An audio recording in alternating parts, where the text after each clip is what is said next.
Unboxed, your gateway to the secrets of the toy industry. Here, Jason Shea, a toy entrepreneur and expert in the field. Every product we develop is really inspired by some of the real life experience that we have with our son. 60% of all toys last year were sold on Amazon, which is incredible. Be passionate about it because it's a road, it's a journey. Like when you have an idea that you think is like gonna somewhat like change the world, make things better, I'd say go for it. We'll guide you through the enchanting world of toy design, marketing, and manufacturing. Now let the unboxing begin. Welcome to another episode of Toy Business Unboxed podcast. I'm your host, Jason Shea. Today, we are excited to chat with Kevin and Steve, a dynamic duo behind Tenzi, a fast-paced dice game that have been taken toy world by the storm. And they met at an ad agency in the 90s and reconnected many years later. Together, they created a game that earned multiple Astra awards and really captivate both kids and adults alike. Thank you so much for joining me on the podcast today. Absolutely, Jason. Thanks. Thanks. So the first question, of course, I want to talk about is like, what inspired you to come together and create the Tenzi that we know as of today? Sure, I'll start with that, Steve. And so a little bit of background is, as like Steve, I've always loved games. Steve has always loved games. And about 15 years ago, a few years before Tenzi, I came up with a game idea. And somebody introduced me to a game agent, which I didn't know such people existed. But in my nearby town, she's a game agent. I showed her the idea for this game I had, and she was able to sell it or license it to a game company. So I felt thrilled that I had an idea that my daughter and I had come up with, and then I was sort of in the game business in a sense through licensing. So then, 6 months later, it was around Christmas time, and I was out cutting down a Christmas tree, and I bump into my old friend Steve, who used to work at the same ad agency that I worked at. And we said, hey, what are you up to these days? And we swapped stories. And I said, I think I'm in the game business now because I came up with a game idea and now I'm licensing it. So Steve perked up and said, well, I've got game ideas. Let's get together someday. And so we said, sure. So maybe 6 months later, we finally got together and we kicked around ideas for a number of months and it didn't really click. And we were showing it to the game agent and we didn't really capture it. And then one day I was doing a little research and I heard that one of the big game companies was interested in a dice game. So I said to Steve, I handed him a whole bunch of dice and I took a bunch of dice and I said, Steve, let's see if we can come up with a dice game because somebody's looking for it. Maybe we'll license it to them. So Steve went his way. I went my way for a couple of weeks to see if we could come up with a dice game. And now I'll turn it over to Steve. Kevin gave me a big bag of dice, and so that was the starting point. And from there, we come up with different game ideas with 2 dice, 4 dice, 6 dice, and just kept adding dice until we were playing. Me and my daughter were playing one game, and we just kept adding dice till we got to 10 dice. And I said, well, that's a nice even number. Kevin and I are both pretty simple people, so I got to 10 dice, and I was like, well, that's a nice even number. So I said, I wonder how fast I can get all 10 dice on one number. And I did it and with my daughter right there. And that was kind of fun. Let's do it again. And just that simple act of trying to get 10 dice rolling fast, collecting on one number. And so I said, there's something there. And so I brought it over to Kevin a couple, days later. I said, I think I got something. And Kevin is the visionary of this group. So I explained the rules to him, the game to him. And in his infinite wisdom, he said, I said, you got to be kidding me. This is the big idea. Now, who are you to waste my time on something like this? So he goes, no, let's just play it. And sure enough, we played at my dining room table. And I said, this is kind of fun. So we started tweaking the rules there. We tweaked the name a little bit and walked out with basically the concept. And Steve showed me a piece of paper he had where it said, like Yahtzee. Was it, Steve? Yahtzee on steroids? Speed Yahtzee. Speed Yahtzee. So in a sense, it's like Yahtzee, but it's not like Yahtzee at all because it's a speed game, a simple speed game. So it started there. And because there were so few moving pieces in this game, literally 10 dice times 4, 40 dice, rather than licensing it, that was our intention, we said, well, I think we can try to make some prototypes, and let's see what happens if we do this ourselves, knowing nothing about what that entailed. Mm-hmm. We were not in the industry. What year was it again when you got That in? was 2010. Yeah, 2010. Oh, whoa. Okay, right. okay. So we spent the next couple weeks coming up with prototypes. Right, we ordered bulk dice from Amazon. We would, did create a logo with our designer and stuff. Were you also trying to learn Chinese so you can speak with the Chinese factory? not at that time, but that came later. No. And so eventually we had 6 prototypes. Oh, wow. Okay. Right? And we started knocking on some local toy stores. Mm-hmm. Yeah. And first one said, no, not interested. Second one said, well, maybe come back later when the manager's here. But on the third knock, we went to a store very close to Steve and I called Hobby Town. Oh, Hobby Town. Yeah. We met the most magnificent woman that morning on October 30th, I think it was, 2010. Mm-hmm. And it was 10 o'clock in the morning. A lot of 10s happening there. And we said, hi, we're a little sheepish about it. We said, we're local game inventors, and we have some prototypes of this new dice game. And we're wondering if you might carry it. And she said, well, guys, if you can tell me how to explain it in 30 seconds, or if you can explain it to me in less than 30 seconds, I might be interested. So immediately Steve and I said, oh, we certainly have a game that you can explain in less than 30 seconds. We said, you take 10 dice, roll them as fast as you can, and whoever can collect 10 of the same number before anybody else does yells Tenzi. And she immediately said, oh, I love it. Give me your prototypes.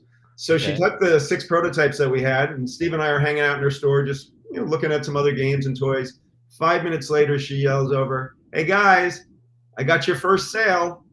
and the first customer who came into her store, she said, I've got this brand new game. The inventors are right over there. And she sold it successfully. And we were there for our first sale. So that's how and she was so instrumental because I will say subsequently, she then did a video testimonial as a retailer that we could then start to take to other retailers to talk about how good it was. Oh, wow. Okay. That's such a fun story. Thank you for sharing that. So my next question is, I know Tenzi has really become a huge hit in the market. What do you think that contribute to its success in such a competitive industry? Well, Steve, I'll start and take over. Part of it, since Steve and I weren't in the industry, in a way that worked in our favor because we didn't do what would be expected. We didn't put in a cardboard box. We borrowed from our backgrounds in marketing and consumer packaged goods. So I think we looked at things a little differently. That was one thing. But Steve, go ahead.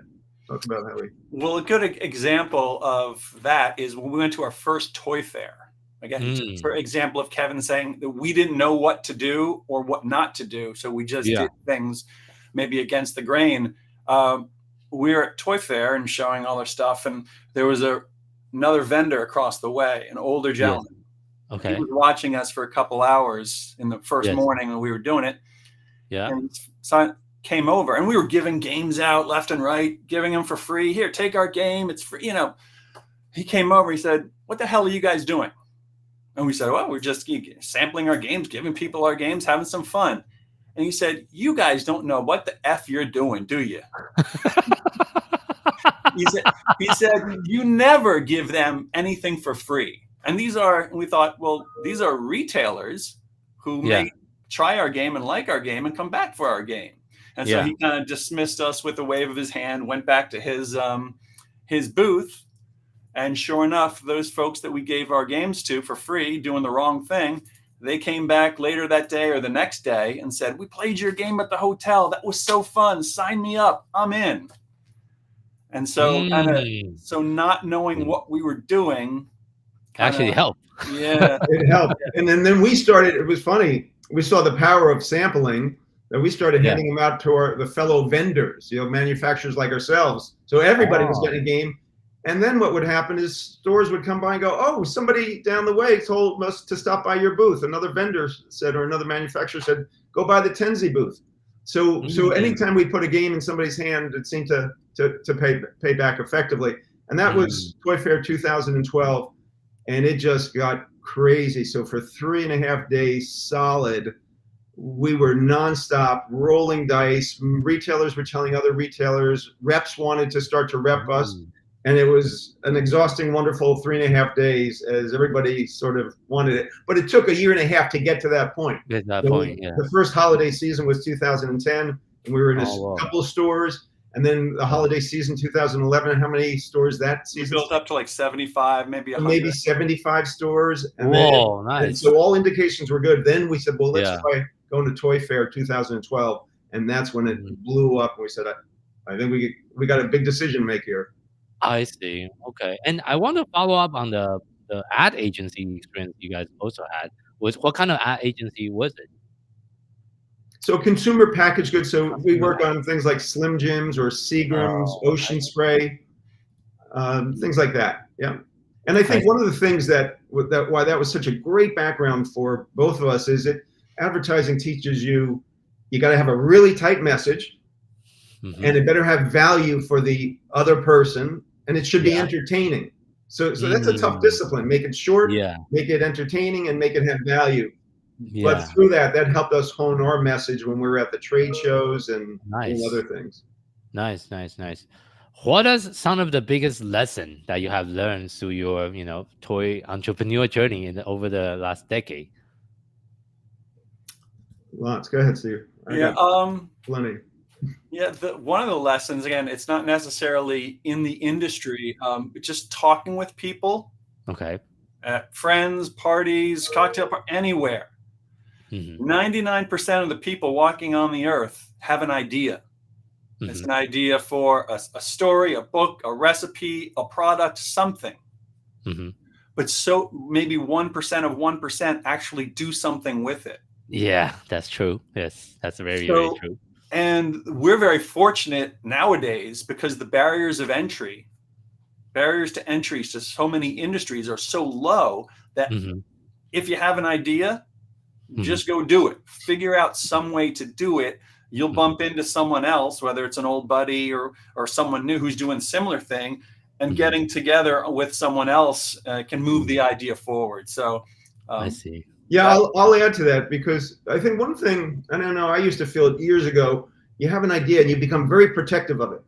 Not sure who you should tell because it's such a wonderful idea. Everybody's going to want to steal it. Well, maybe it's out there, maybe it happens on occasion, but we found that the more people we talk to, they'll connect you with somebody else, they'll want to help you. I agree. So rather than keep it so tight, start to get the word out there. And I would also add, and if you can partner up with somebody, that has great value too, because you bounce ideas off each other for a lot of reasons. It's great to have to try to go on the path with another person. I see. So I want to transition the next second part of our interview to more talking about on the marketing side, because your product is very unique. And I think one of the key things for your success is like giving out the samples and having people actually play it. But some of those is hard to do that when you are doing digital marketing or online marketing. Especially, I think when you first started in 2010, Amazon wasn't as big as they are right now. Yeah. So I want to just how is your experience trying to promote your products through different online channels? Like, how's your experience has been? Like, what has been working and what has been not working so far? That's a weak area for us. I tell you what, Steve and I are old school. So our marketing was, once we had this game, this simple, fast game, and again, it had value for the retailer because in their world, they have to explain it to mom or dad who's walking through the store in a matter of seconds. Yes. So one of the things that we did, and I look towards Steve, I think, Steve, this came out of your Slim Jim's background with a display rack. We created a display rack for Tenzi, and it held 9 games. Okay. And what we said, in the supermarket business, so where Ocean Spray would be and other things, you have to pay a lot of money to get sampling, to get displays, to get all that stuff. Placement. Yeah. Placement. It costs money. But in the specialty toy area, which is the area we focused on, no big box for us, we made that decision. We would say to a retailer, would be willing to take this little display, which was about 6 inches by 6 inches in a footprint, and put it by your cash register, and it had a header card, and it holds 9 games, and for $67.50, and we'll give you a free demo game. you'll set it up, and you'll be off to the races. And they were like, for only $67.50, it's not going to cost me a lot of money. Sure, I'll put your display out, and they could demonstrate it. And that's what really launched us. So while we do some e-commerce and we are on Amazon, we have 1 or 2 people that sell on that. Ours was old school sampling in the store, get the staff to talk about it. That has been our key.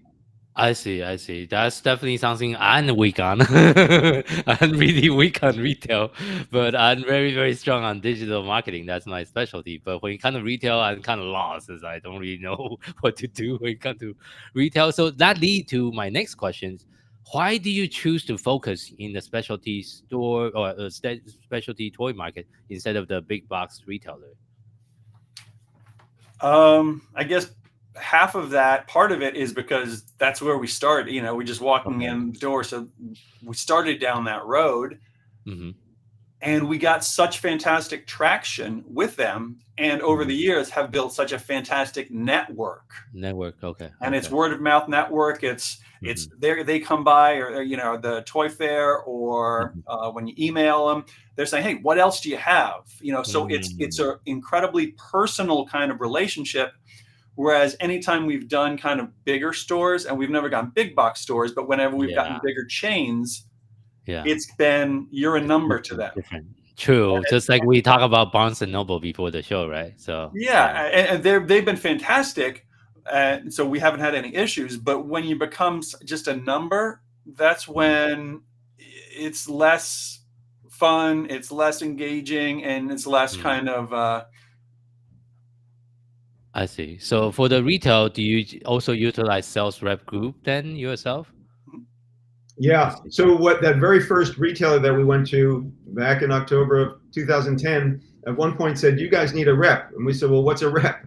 And she said, well, and explained how the rep system works, and introduced us to one of the reps that calls on her from a company called Roberts Bloomberg up in the Northeast.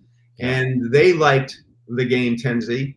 So they started getting us into all the other stores that we could never do on our own. And they had those relationships. And then once one rep had it, they would talk to other reps around the country and say, hey, you may be interested in this game. So the word got out to the rep community and signed us up. And again, they have been critical to our success because they have the relationships with the specialty stores and got us in there. And then the game sold itself because of the display, because of the price, because of the demo.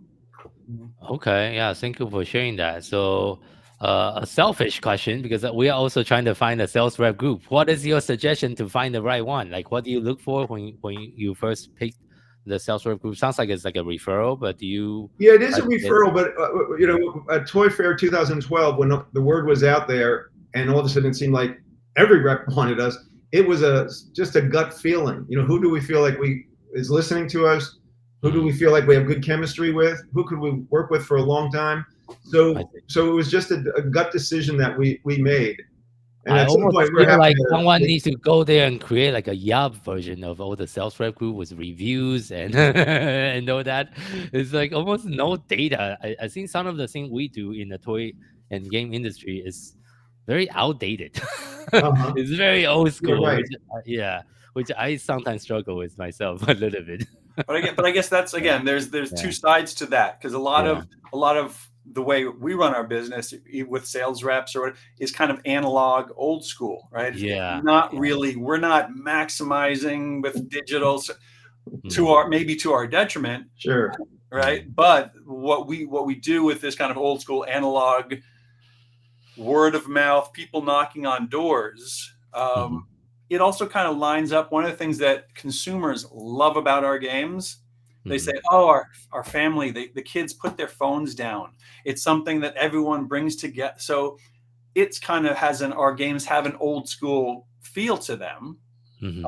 So I guess the way we work kind of lines up with that. Yeah, and I'll just add that we learned so much from Tenzi. And the biggest thing we probably learned from Tenzi is the simplicity factor. So when we go to trade shows, which is a major way we do our marketing, when we probably go to a half a dozen a year. So when we're at a trade show, such as Toy Fair or Astra, what we're trying to figure out is when we're looking at new games and considering new games is when a retailer comes to our booth, could we explain it not in 30 seconds, maybe not even in 15 seconds, but within 10 seconds or so, They should be able to understand the essence of the game. Yes. And then seconds later, we're playing it with them, and they're laughing, having a good time. So when people pitch us ideas, if it doesn't meet that criteria, then we're not interested, because we know I was at your booth in Astra, and I think me and my sister was playing the game, and I got my ass whooped by her. I still remember that. Your sister was very good. Your sister was very good at the game. She's very good. She beat me every single turn. So, and because you have been doing this business for so long, what are some of the major challenges in not just maybe development or selling Tenzi over the years that you would like to share with the audience, and how do you overcome some of those major challenges? Yeah, I think, well, there's a few challenges. One is that, the stores, when we went to our second toy fair, I remember after it, Steve said, "Hey, what was the big learning?" And I said, "Wow, every store wants what's new, what's new, what's next, what's new." So there's constant pressure to give us new. But Tenzi, thankfully, we never had what's new. We didn't have our next game. It took us 4 or 5 years to get there. And actually it worked in our favor, because we could focus on Tenzi and do a line extension of Tenzi. So that worked for our favor. But I think competition and so many games coming in, that's one of the, again, how do you continue to stand above the crowd and be known in the store? So I think the competition is one challenge. And Steve, I know, is thinking about another big challenge that we've had. Well, production. I mean, again, and we have fantastic partner supplier who we work with and who's done all our games fantastic. But there's, no matter how many times you do it, even on our first time when we had our first big shipment come in, and we send all of them out, and then we started to get the phone calls in the morning, and we're like, "This is it! Everyone loves our game." And the phone call came in and said, "The bottom of your tube is falling out. I have dice. I have dice all over my store." And we said, "Oh my God." And then another call came in, and the same problem. The tubes are falling out. The dice are falling out. The tubes are at the bottom of the tube. Oh no. Okay. So, and we said, "Oh, we're apologizing. Sorry." And they say, "Don't say sorry. I've fixed it, and we sold it. Just send me more games." So that was our first time, and we fixed the issue, and our supplier was great, and they fixed it. We reinforced it. Okay. That was our first one, and our latest one. There's another problem, and it's again, it's not the manufacturing, but it's things you can try to prevent the issues from happening, but they always inevitably pop up some way or another that you never see coming.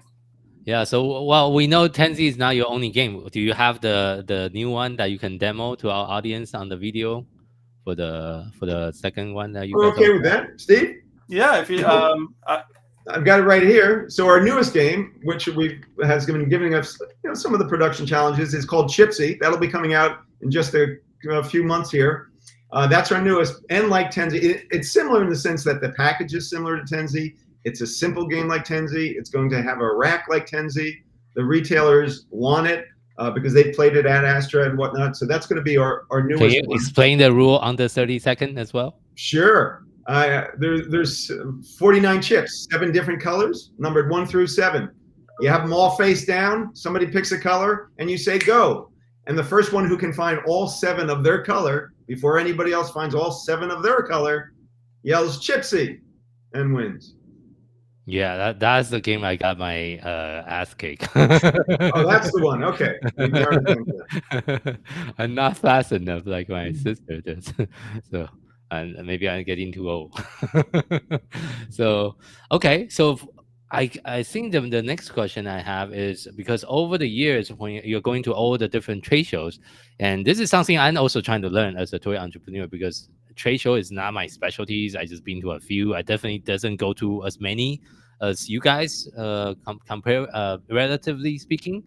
What are some of the tips or tricks that you recommend other toy entrepreneurs when they're considering or doing trade show or going to Astra? Is it a certain way you set up the booth, or some of any strategy you would do to try to maximize the trade show? Pick your booth space carefully, and when you're new at it, you don't often get the preferred spaces, but to the degree you can, think about the layout where you're going to get the max exposure on a corner or whatever. So that's important. I remember at Toy Fair, the cost to rent a light, an overhead light, spotlight for 3 days is $500. And in the beginning, I'm thinking, why would we do that?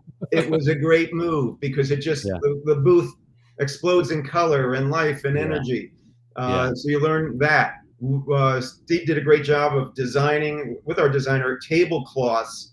So now down the road, when people are down the aisle, they can see either the Tenzi banner or the Slapsy banner or Bilgy, whatever it may be. They can see that. So those are some of the things that you learn. There's also, again, just some simple things, and they don't sound like a lot, but when you stack them together, kind of it creates. Kevin said earlier, getting a partner. Trade shows, being alone, being one person at a trade show, it's really tough to build the energy. So if you have a partner in your booth and you're talking and you're getting some energy, you're making jokes and stuff like that. That's crucial. You couldn't even really go to the toilet because no one there. Exactly. But something as simple as some people have their booth and open so people can walk into their booth and look at all their products and stuff. So what we do is we put tables on the outside of our booths. And we stay in the booth. So that when people come and play our game, a kind of a crowd of people gathers or gets builds outside the booth in the aisle, which then clogs up traffic a bit. Right, and so other people say, "Oh, well, what's going on in that booth over there?" People attract people's attention. Kind of a self-fulfilling prophecy there. So, and I would also add, have some sort of gimmick or hook. One of the things when the retailer was interested in buying Tenzi, we'd say, "Okay, great, we can sell it to you, but let's try to get you a discount now. Depending on how fast you can roll a Tenzi, and we're going to time you here, you can either get 5, 10, or 15% off." Purchase. So I love that. We're gamifying. So now they're playing more. They're happy. They got a discount. More people are coming to the booth because they hear some screams and yells and happiness. So, go ahead. I love that. And the gimmick, Kev, the gimmick was the game, right? They were the game itself. They had to play the game in order to get the discount. So they would know how to play the game when they took it back to their store. That's really smart. And we told them, this is a great gimmick to do in your store when a customer comes in and then you say to them, you want to get 10% off your discount or your order, your toys today? If you can beat me at Tenzi, you'll get that. And they say, well, what's Tenzi? And they just sold another Tenzi game because after they play it, the consumer loves it. That's really smart. It kind of go like the circle, you can go around. I love that strategy. Thank you so much for sharing. So any other strategy you guys do that's find it very helpful? Of course, definitely engagement and make it interactive. I think. Well, Steve and I are critiquing each other all the time to get our story as tight as we can. So Steve will sort of sell it to me and explain a game to me, and I'm like, all right, Steve, I start to get a little confused, or there's too much information. So how can we make that tighter? Or Steve will do the same for me. So you want to have a partner to coach you. The other thing is, in the beginning, when we're in our booth, we would politely ask people. We'd say, "Hi, would you like to try our new game?" And they'd smile and say, "No, we're okay." And then again, we'd say, "Hi, would you like to try our new?" No. So we changed it from a polite question to more energy and a statement. We'd look at people right in the eye and wave to them and say, "This is the fastest game you will ever play." And they would sort of slowly come over, go, "Okay, what is it?" But that made the difference. Rather than asking politely, it was, "Oh, come on over, let's have some fun," type of thing. Okay, love that. Make it fun. Make it fun. Yeah. Well, we're in the toy industry after all. Absolutely. So we need to have some fun, so for sure.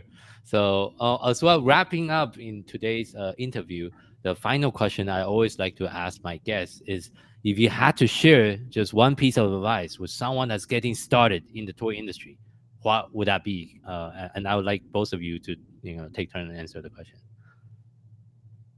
I'll go back to find a partner. So I said it before, I'm going to repeat that. Find somebody that you can do this business with, that you work well with, that you can see working with for a good amount of time, that has complementary skills to what you have. So look to partner with somebody would be one idea I'd have. Okay, thank you for sharing. How about you, Steve? I'd say try to be kind of the good guys. I mean, we've always tried to do what we can, answering the phone on the weekend, to getting orders out same day, to, I know Kevin, a lot of times if a store's gone through issues or, some hard times, he'll just cancel their invoice and say, you know what, we're going to take this off. You have enough to worry about. And over the years, we've heard so many retailers saying, we love working with you guys. It's so easy. And again, back to that network of small retailers or small specialty retailers versus big box. Yeah. It's such a rewarding kind of energy loop that they give to us and we give back to them, that it makes going to work fun. I see. Thank you for sharing that. So where can people find you online? There's a thing called Amazon. First of all, there's our website, which is tenzi.com, Tenzi, tenzi.com, and all our games are there and videos of our games, and you can purchase it there. But we are on Amazon, and we do have an Instagram page, which is Tenzi Games, and we're on Facebook, Tenzi Games. So that's some places they can find us. Okay, thank you so much. And for our listeners, thank you so much for watching and tuning in to today's episode of Toy Business Unboxed. We hope you have enjoyed the conversation and find it insightful and inspiring. If you like what you have heard, be sure to subscribe to our podcast on your favorite platform so you never miss an episode. We really appreciate your support and would love it if you can leave us a review and share our podcast with your friends and colleagues. For more resources, tips, and the latest update in the toy industry, visit our website at toy-launch.com. Join the conversation and connect with us on social media using hashtag Toy Business Unboxed. We'd love to hear your feedback and suggestion for future episodes. Until next time, keep innovating, keep creating, keep bringing joy to toys. This is Jason Shea signing off on the Toy Business Unboxed podcast. I'll see you in the next episode, and thank you, everyone. Of course. Thanks, Jason. Thanks, Jason. Okay, that was a wrap.